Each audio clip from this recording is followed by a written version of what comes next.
live together in peace and reconcile, why can't we, the people of South Asia, do the same? Yes, it is about time we together purchase peace by investing in our youth. By signing the Shimla Agreement in 1972, both India and Pakistan have agreed that all outstanding issues between the two countries, including the Kashmir issue, will be resolved bilaterally without the intervention of any third party. Both countries signed this agreement while considering their national interests in the aftermath of a large-scale war. While the Shimla Agreement is a step forward in the sense that both countries agreed that they will resolve their issues peacefully, it has proven to be naive of both countries to think that the Kashmir issue can be resolved without attending to the grievances and wishes of the Kashmiri people. The Kashmir issue, besides being a political issue, has become a dignity issue for the Kashmiris. It has evolved into a struggle for self-determination of our identity and regaining our identity. It has become a struggle to define what it is to be a Kashmiri, and that nobody else defines that for us. For decades, we Kashmiris have been carrying the blame of being disunited and in disagreement with each other. At times, we have even heard that the Kashmiris themselves do not know what they want. I do not believe that the Kashmiris are to be blamed for this perception. Almost 70 years of division, laws like PPO, AFSPA and PSA, political killings, disappearances, arbitrary arrests, and heavy military presence in both parts of Jammu and Kashmir, injustice to minorities like the Kashmiri Pandits, and promotion of religious fundamentalism and terrorism have been barring us from uniting, reconciling and formulating alternative narratives for our future.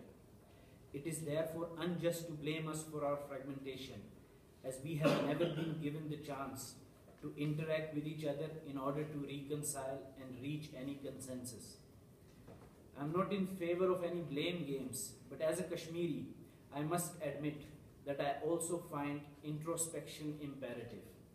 I firmly believe that the import of the gun and restriction of our genuine demands to only specific areas of Jammu and Kashmir have also enhanced our fragmentation and disunity.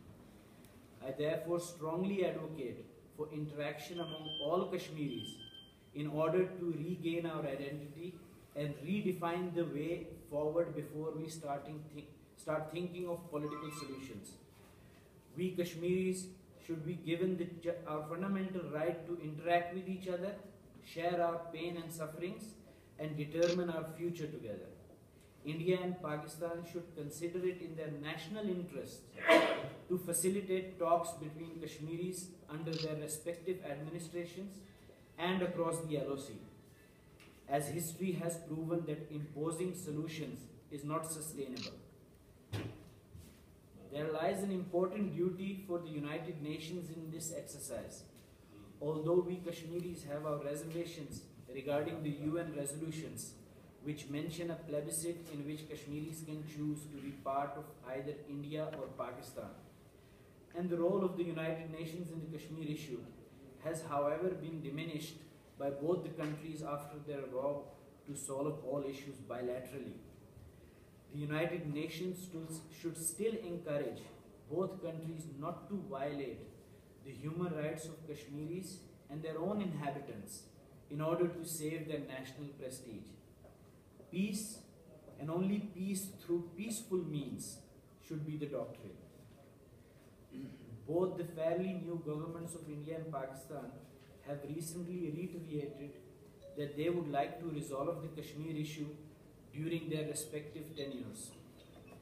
The political and sometimes personal engagement between the two new leaders has fueled hopes that indeed both leaders are sincere and determined to achieve peace. However fragile democracy in Pakistan might seem to be, it has been pleasing to note that Prime Minister Nawaz Sharif has stated his commitment to democracy and a peaceful resolution of all outstanding issues with India, including Kashmir. On the other hand, it has also been encouraging to note that Prime Minister Narendra Modi has promised to continue with ex-Prime Minister Atal Bihari Vajpayee's policy of winning the hearts of Kashmiris by embarking on the path of humanity, democracy and Kashmiriyat. Both leaders have also offered assistance to each other and shown solidarity during the recent floods in Jammu and Kashmir. Although this approach is highly commendable, I sometimes wonder why a catastrophe has to become the facilitator for signs of solidarity between the two countries. Both neighbors should understand that solidarity and brotherhood can only have concrete results when it is a persistent process. It should certainly not be dependent on natural disasters. The death of thousands of people and the destruction of property should not be the trigger for peace initiatives. The continuous well-being of the people and development of the region should become the actual stimuli for a change in approach. Incidents like exchange of fire between troops across the LOC and the cancellation of foreign secretary level talks should be, however deterring they might seem, be considered as incidents only.